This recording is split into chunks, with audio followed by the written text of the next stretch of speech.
বাংলাদেশ এখন পুরোটাই আমেরিকাময়। কিছুদিন আগে মোহাম্মদ ইউনূসের সঙ্গে একটি গোপন বৈঠক করতে আসেন আমেরিকার চার্জ দি অ্যাফেয়ার্স ট্রেসি জেকবসন। এই ট্রেসি জেকবসনের বাংলাদেশ সফর নিয়ে কিন্তু আন্তর্জাতিক মিডিয়ায় বিস্তর লেখালেখি হতে শুরু হয়। তিনি বাংলাদেশের আর্মড ফোর্স ডিভিশনে ভিজিট করেন। এই ফোর্স ডিভিশনে ভিজিট করার পর তিনি দেখেন বাংলাদেশ সামগ্রিকভাবে যে অস্ত্রশস্ত্র ব্যবহার করে তা অনেকটাই রাশিয়া এবং চীনা অস্ত্র। এবার ট্রেসি জেকিবসন ডোনাল্ড ট্রাম্পকে গিয়ে পুরো রিপোর্ট দেন এবং ডোনাল্ড ট্রাম্প বাংলাদেশকে ট্রেড এগ্রিমেন্ট করার আগে সম্পূর্ণভাবে প্রেসার ক্রিয়েট করে মোক্ষম চালটি দিয়ে বসলেন। মোহাম্মদ ইউনূসের আর হ্যাতে হ্যাঁ না মেলানো ছাড়া কোনো উপায়ও থাকলো না। যে রিপোর্ট কালকে উঠে এসছে সেখানে বলা হচ্ছে মোহাম্মদ ইউনূস নাকি কার্যত ডোনাল্ড ট্রাম্পের কাছে আত্মসমর্পণ করেছেন। ডোনাল্ড ট্রাম্পের পক্ষ থেকে তিনটে গুরুত্বপূর্ণ নির্দেশ মোহাম্মদ ইউনূসকে দেওয়া হয়। একটি নির্দেশ, এই বাংলাদেশ সরকার যেন আমেরিকার পাশাপাশি চীন এবং রাশিয়ার সঙ্গে কোনো সম্পর্ক না রাখে, অর্থাৎ চীনের সঙ্গে ডিফেন্স এগ্রিমেন্ট কিংবা রাশিয়ার সঙ্গে তেল কেনা ওরিয়েন্টেড যে চুক্তিগুলো আছে সেই সমস্ত চুক্তিকে বাতিল করতে হবে বাংলাদেশকে। মনে রাখবেন, এখনো কিন্তু রাশিয়া বাংলাদেশের থেকে কয়েক হাজার কোটি টাকা পায় এবং সেই টাকা বাংলাদেশ কিন্তু চীনা ব্যাংক মারফত রাশিয়াকে ক্রমাগত শোধ করছে। এমনকি বাংলাদেশে এই মুহূর্তে যে রূপপুর বিদ্যুৎ কেন্দ্র হচ্ছে তা কিন্তু ভারতের সহায়তায় রাশিয়ার সঙ্গে বাংলাদেশের এগ্রিমেন্টটি কমপ্লিট হয়েছিল, যেই রূপপুর বিদ্যুৎ কেন্দ্র এখন প্রবল অনিশ্চয়তার মুখে। এ গেল একটি শর্ত। দ্বিতীয় শর্ত, যেটা বাংলাদেশকে আর কার্যত চুষে নেওয়ার মতো ডোনাল্ড ট্রাম্পের ছিল, তা হলো বোয়িং বিমান আমেরিকার থেকে কিনতে হবে। দেখুন, বর্তমানে বোয়িং বিমানের রেটিং কিন্তু ক্রমশ নিম্নমুখী। বোয়িং বিমান ভারতবর্ষে কিছুদিন আগেই অ্যাক্সিডেন্ট হয়েছে এবং এই বোয়িং ড্রিমলাইনারকে নিয়ে আন্তর্জাতিক স্তরে প্রবল সমালোচনা কিন্তু শুরু হয়েছে। সেখানে ডোনাল্ড ট্রাম্প বোয়িং কিনতে হবে এই অদ্ভুত একটা শর্ত মোহাম্মদ ইউনূসকে চাপিয়ে দেন এবং বাংলাদেশ সরকার প্রায় 45টা বোয়িং বিমান আমেরিকার থেকে কিনবে, এই রকম এক অঘোষিত প্রতিশ্রুতিও কিন্তু মোহাম্মদ ইউনূস দিয়ে দেন। আসলে উনি দেখাতে চেয়েছিলেন ভারতের থেকে তার ট্যারিফটা কিন্তু কম হবে। আমেরিকার সঙ্গে তিনি লড়াইয়ে অনেক বেশি জিতে গেছেন, আমেরিকার থেকে ডিপ্লোম্যাটিক স্তরে তিনি ভারতের এগেনস্টে জয়লাভ করেছেন, এই ধরনের কিছু কথা তিনি মার্কেটে খাওয়াতে চেয়েছেন। কিন্তু আসল কথাটি হলো তিনি ডোনাল্ড ট্রাম্পকে খুশি করতে গিয়ে বাংলাদেশের অর্থনীতি, বাংলাদেশের সামাজিক পরিকাঠামোকে সম্পূর্ণভাবে ভেঙে দিলেন। কালকে আরো একটি খবর আমাদের সামনে আসে, সেখানে বলা হচ্ছে US Bangladesh non disclosure agreement হয়েছে, যাতে কি বলা হয়েছে কেউ জানে না। অর্থাৎ 3 নম্বর পয়েন্ট ছিল এই এগ্রিমেন্টের কথা, যেই এগ্রিমেন্টের তথ্য এখনো অবধি প্রকাশ্যে আসেনি। অর্থাৎ আমেরিকার সাথে বাংলাদেশের এমন এক গোপন চুক্তি যা নাকি বাংলাদেশের ভবিষ্যৎকেই বদলে দেবে, সেই রকম একটা ধারণা অনেক বিশেষজ্ঞরা করছেন। বিভিন্ন জায়গায় এ নিয়ে লেখালেখি হচ্ছে। তবে সারা জীবন তো এটা লুকানো যাবে না, লুকানো রাখা সম্ভব নয়। এই ট্রেসি জেকিবসনের পরেই বাংলাদেশে কার্যত আমেরিকার মিলিটারি চলে আসে এবং বাংলাদেশ একটা জিনিস পরিষ্কার করে দেয় যে তারা চীন এবং রাশিয়ার সঙ্গে অন্তত ডিফেন্স এগ্রিমেন্ট আর করবে না। তারা আমেরিকার কাছে নতি স্বীকার করছে, আত্মসমর্পণ করছে এবং আমেরিকার সেনাবাহিনীকেও ওপেন স্পেস বাংলাদেশে দিয়ে দিয়েছে। এই গেল একটা পার্ট। দ্বিতীয় পার্ট আপনারা যদি দেখবেন এই মুহূর্তে চীন কিন্তু দক্ষিণ এশিয়ায় বাংলাদেশের উপর যেই রকম প্রভাব বিস্তার করে আছে, তাতে বাংলাদেশ কিন্তু সমূহ বিপদের মুখে পড়তে চলেছে। আমেরিকা কোন কোন জায়গায় ঢুকে গেছে? আমেরিকা সিপেক করিডোরের কাছে ঢুকে গেছে, অর্থাৎ বালুচিস্তানে ঢুকে গেছে। ডোনাল্ড ট্রাম্পের পক্ষ থেকে বলা হয়েছে পাকিস্তানে নাকি এমন কিছু গ্যাস ফ্যাস পাওয়া গেছে যেগুলো পাকিস্তানের কাছে উত্তোলন করার সামর্থ্য নেই। আমেরিকা নাকি ইঞ্জিনিয়ার পাঠিয়ে তাদেরকে হেল্প করবে।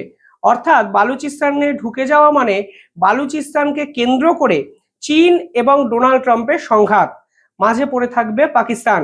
আর বাংলাদেশের সিনারিওটাও ঠিক এরকম, যে বাংলাদেশ বাঁচার জন্য সব থেকে বেশি লোন এই মুহূর্তে চীনের থেকে নিয়ে রেখেছে, যা আসলে বাংলাদেশের অর্থনীতিকে সম্পূর্ণভাবে শেষ করে ফেলেছে।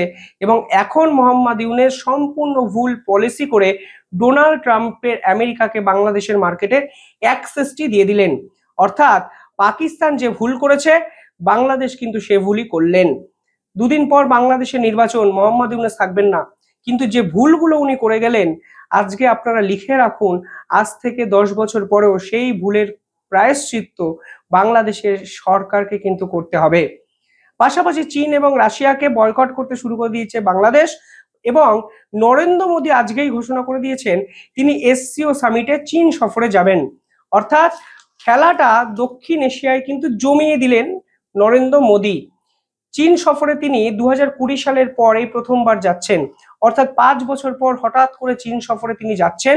এবং এই চীন সফরে যাওয়া শুধু চীনের সাথে সম্পর্ককে বিল্ড আপ করা সেটা কিন্তু নয়, পরিষ্কার আমেরিকা এবং ডোনাল্ড ট্রাম্পের এই যে নীতি, সেই নীতির উপরেও পাল্টা একটা চ্যালেঞ্জ ভারতের পক্ষ থেকে ডিপ্লোম্যাটিক লেভেলে এবার কিন্তু করা শুরু হলো। আমি একটি নিউজ করেছিলাম, আপনাদের তো মনে আছে, যে চীন, পাকিস্তান এবং বাংলাদেশ তারা একটি সাউথ এশিয়ান ব্লক তৈরি করার চেষ্টা করছে ভারতের বিপক্ষে। পরবর্তীকালে জানা যায় মোহাম্মদ ইউনূস সেই ব্লক থেকে নিজেকে উইথড্র করছেন, কারণ তিনি চীনের সঙ্গে কোনো পার্টনারশিপ করতে চায় না এবং ভারতকে চটাতে চাইছেন না। আসল কারণটা ছিল চীনকে খুশি তিনি করতে চান না, কারণ তিনি চেয়ার বাঁচাতে চাইছেন, তিনি ডিপ স্টেটকে খুশি করতে চাইছেন, তিনি ডোনাল্ড ট্রাম্পকে খুশি করতে চাইছেন, আমেরিকাকে খুশি করতে চাইছেন। এবং আমেরিকার কাছে যে সরকার আত্মসমর্পণ করেই দিয়েছে, যে দেশ বিক্রি হয়েই গেছে, তারা চীনের সঙ্গে সমঝোতা কেন করবে? এটা তো খোলাখুলি একটি ডিল। মোহাম্মদ ইউনূস চীন সফরে গেছিলেন ফেব্রুয়ারি মাস নাগাদ সম্ভবত। তিনি একাধিক এয়ারক্রাফট ওরিয়েন্টেড ডিল করেন, কিন্তু সেই ডিল আজও কেন কমপ্লিট হলো না এবং কেন চীন এখনো কোনো অস্ত্র বাংলাদেশকে অফিসিয়ালি পাঠালো না, সেটাই এই মুহূর্তে সব থেকে বড় প্রশ্ন। কেন সব থেকে বড় প্রশ্ন? কারণ মোহাম্মদ ইউনূস কিন্তু সকলের আগে আমেরিকার কাছে পাত্তা না পেয়ে চীন সফরে বারবার ছুটে গেছিলেন। এমনকি ভারতের বিপক্ষে যত চক্রান্ত এবং ষড়যন্ত্র তিনি করেছেন তা কিন্তু চীনকে কেন্দ্র করেই। আর এখন বাংলাদেশের স্ট্যাটাসটা আপনারা দেখুন, যে চীনকে নিয়ে তারা একটা কথা অব্দি বলছেন না, কারণ তারা ক্ষমতা বাঁচাতে চাইছে এবং ক্ষমতা বাঁচানোর জন্য ডোনাল্ড ট্রাম্প তাদের প্রয়োজন। এবং ডোনাল্ড ট্রাম্প বাংলাদেশকে তো গিলে খেলেনি, উল্টে বাংলাদেশের ভবিষ্যৎকে বড়সড় বিপদের মুখে ফেলে দিলেন শুধুমাত্র চীনকে দূরে সরিয়ে। আর ভারত এই মুহূর্তে দাঁড়িয়ে ডোনাল্ড ট্রাম্পের পায়ের কাছে না পড়ে চীন সফরে যাচ্ছেন এবং চীনের সঙ্গে শক্তিশালী জোট তৈরি করছেন। অর্থাৎ গোটা বিশ্ব যেভাবে ডোনাল্ড ট্রাম্পের বিপক্ষে রুখে দাঁড়াচ্ছে, বাংলাদেশ সম্পূর্ণ বিপরীত একটা পদক্ষেপ কিন্তু নিতে শুরু করেছে। কালকে বাংলাদেশের হাই কমিশনার, যিনি ভারতে পোস্টেড আছেন, তিনি একটি ইন্টারভিউ দিয়েছেন ভারতের মিডিয়া প্রিন্টকে। তিনি বাংলাদেশ সম্পর্কে অনেক কথাবার্তা বলেছেন এবং তিনি পরিষ্কার বলেছেন আমরা কোনো অবস্থায় ভারতের বিপক্ষে যাব না। তাকে প্রশ্ন করা হয়েছিল পাকিস্তানের সঙ্গে চুক্তি নিয়ে, তিনি বলেছেন হাসিনার সময় থেকেই পাকিস্তানের সঙ্গে চুক্তি হতো, অর্থাৎ নতুন কিছু বাংলাদেশ সরকার করেনি। কিন্তু তথ্য বলছে এই মুহূর্তে দাঁড়িয়ে বাংলাদেশ সরকার পাকিস্তানের আইএসআই কে খোলা মদত করার জন্য, মানে খোলা সাপোর্ট করার জন্য ভিসা ফ্রি করে দিয়েছে, করাচি থেকে বিমান পরিষেবা চালু করে দিয়েছে, করাচি থেকে জাহাজে করে দিনের পর দিন অস্ত্র বাংলাদেশে চট্টগ্রাম এবং মঙ্গলা পোর্টে আসছে।